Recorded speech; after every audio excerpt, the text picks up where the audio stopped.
सहारा प्रणाम। सहारा से जुड़े हुए तमाम कर्तव्ययोगी साथियों का और सहारा से जुड़े हुए तमाम निवेशकर्तागण का एक बार फिर से हार्दिक अभिनंदन, स्वागत है। दोस्तों, वर्तमान में सहारा से भी विवाद से हम लोग एक सबक जरूर सीख सकते हैं कि जिस जगह का नमक खाया हो या जहाँ का हमने अन्न खाया हो, उसके बारे में अगर हम वफादार रहें तो क्या होता है और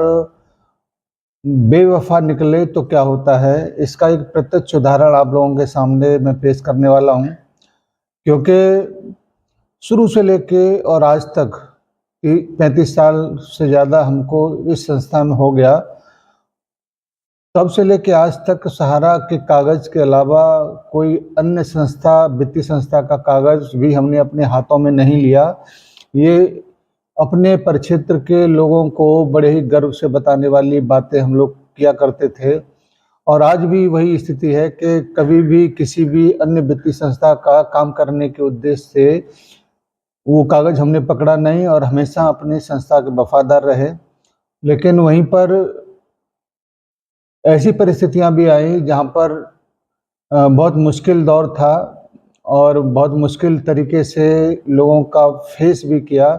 लेकिन उसके बावजूद ईमान इतना मजबूत था कि वहां पर डिगे नहीं। लेकिन इस बीच ऐसी ही परिस्थितियों में हमारे बीच के ऐसे ऐसे वरिष्ठ जो लाखों करोड़ों रुपए इस संस्था से कमाने वाले लोग इस संस्था के साथ में ही बेईमानी करके नमक का कर्ज भूलकर और जहां का अन्न खाया उससे दगा कर कर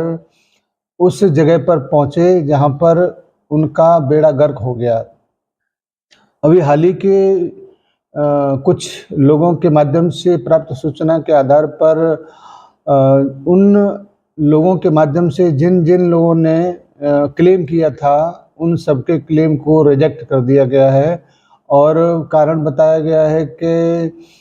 लीगल इशू है, इस वजह से इसको एंटरटेन नहीं किया जाएगा। आप सोसाइटी से कांटेक्ट करें, उसका स्क्रीनशॉट आप देख सकते हो स्क्रीन पर। तो वो न घर के रहे न घाट के, उसको कहते तो दूसरे तरीके से हैं, कुत्ता न घर का न घाट का, लेकिन हम सभ्य तरीके से अपनी बातों को रखने के लिए प्रख्यात हैं। इसी वजह से ऐसी चीज़ों को हम लोग अपने ज़बान पर नहीं लाते जिससे कि मुंह खराब हो। किसने क्या किया वो खुद वो देखेंगे, लेकिन हम क्या कर रहे हैं इसके बारे में ज़रूर चर्चा करना चाहिए। और चर्चा ये है कि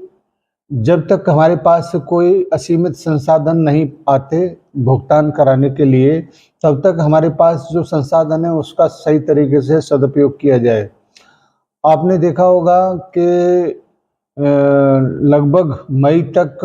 टोटल भुगतान 3500 करोड़ रुपए के लगभग का भुगतान हुआ और इसमें कई सारे लोगों के आगे डिफिशियंसियों का पहाड़ खड़ा है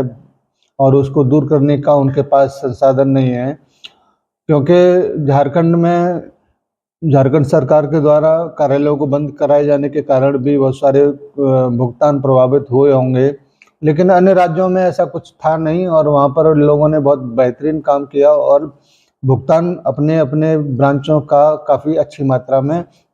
जो भी संसाधन उपलब्ध थे उनके माध्यम से करा दिया गया। लेकिन एक काम वित्त मंत्री जी की टीम के द्वारा हुआ हो या सहकारिता मंत्रालय जी की टीम के द्वारा हुआ हो, जून के महीने में रिकॉर्ड काम किया है और लगभग 800 करोड़ रुपए का भुगतान जून के माह में ही कर दिया गया। क्योंकि अब मात्र वहाँ पर 700 करोड़ रुपए के लगभग का अमाउंट बचा है। हमारी खुद के संज्ञान में बहुत सारे ऐसे जमाकर्ताओं का भुगतान 15 तारीख को 20 तारीख को आ गया, उनको पता ही नहीं था, लेकिन जब चेक कराया गया तो बहुत सारे लोगों का भुगतान आ गया। इसीलिए मैं आपसे ये कहता हूँ कि जो संसाधन हमारे पास वर्तमान में चाहे छोटे ही सही अगर विकल्प मौजूद है, अगर आप उसका इस्तेमाल करते हैं तो निश्चित रूप से आपको कुछ न कुछ उसका भुगतान आपको प्रतिफल के रूप में ज़रूर मिलेगा। 2 कंडीशन है इस बीच में, एक तो है 50,000 से ऊपर का अमाउंट जिसमें बहुत सारे पेंडिंग, अंडर प्रोसेस और डेफिशिएंसी तमाम सारी चीज़ें हैं, लेकिन 50,000 से नीचे का केवल एक कंडीशन है कि मेंबरशिप फॉर्म ज़रूर उपलब्ध हो, बाकी का सिग्नेचर मिसमैच या XYZ कोई भी चीज़ें हैं वो कोई मायने नहीं रखती, आपका भुगतान 100% आएगा ही आएगा। इसीलिए अपने साथियों से मैं ज़रूर कहना चाहूँगा कि 50,000 से नीचे का जिन-जिन लोगों का, जिन-जिन कार्यकर्ताओं का आप लोगों ने डिमांड कराया है उसको रीसबमिट करा दें, जिससे कि उनका भुगतान आ जाए। और ये 60 दिन के अंदर-अंदर भुगतान आने का 100% चांस बन रहा है। तो आप सभी लोग 50,000 से नीचे जिन-जिन लोगों ने कराया है उनका भुगतान कराने के लिए रीसबमिट कराना है। ये वित्त मंत्रालय, चाहे वो सीतारमण जी हों, चाहे सहकारिता मंत्रालय के द्वारा, अमित शाह जी के द्वारा जो भी गाइडलाइंस, निर्देश जल्दी से जल्दी भुगतान कराने का दिया गया है, ये बहुत अच्छा पहल किया है, जिससे कि जो भी उनके पास धन है वो जल्दी से जल्दी ख़त्म हो, तो फिर आगे की कार्यवाही सुप्रीम कोर्ट के द्वारा निर्देशित किया जाए कि सहारा इंडिया परिवार के कार्यालय से भुगतान होगा कि पोर्टल के माध्यम से ही आगे चलता चलेगा। इन सारी चीज़ों को आने वाले समय में जब सुप्रीम कोर्ट इस मामले को लेकर कुछ कार्रवाई करेगा तभी मालूम पड़ेगा। साथियों, समय के साथ अगर आप नहीं चलेंगे तो पिछड़ जाएंगे। बहुत सारे लोग पोर्टल पर डिमांड नहीं किए, आज वो खाली आते हैं, लेकिन ऐसे लोग जिन्होंने समय के साथ चलकर अपने आप को थोड़ा सा पोर्टल पर ले जाकर काम किया है, वो आज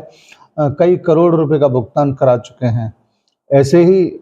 आगे जब जो जैसी भी स्थिति होगी हम वैसे ही आप लोगों के बीच में अपनी बातों को लेकर आएंगे। बहरहाल आज की डेट में जो कंडीशन है उस कंडीशन के हिसाब से आप 50,000 से नीचे जितना भी लोगों का पैसा जमा है ढूंढ कर उसको पोर्टल पर ले जाकर रजिस्ट्रेशन कराते हुए रीसबमिट करा दें, जिससे कि उनके भुगतान को कराया जा सके।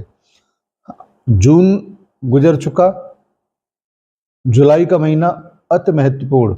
यानी कि जुलाई का महीना ही नहीं, आने वाले एक क्वार्टर यानी जुलाई, अगस्त, सितंबर सहारा इंडिया परिवार के दृष्टिकोण से देखा जाए तो बहुत महत्वपूर्ण होने जा रहे हैं। और इन तीनों महीनों में कुछ क्रांतिकारी कदम भी उठाए जा सकते हैं, चाहे वो सुप्रीम कोर्ट की तरफ से हो, चाहे वो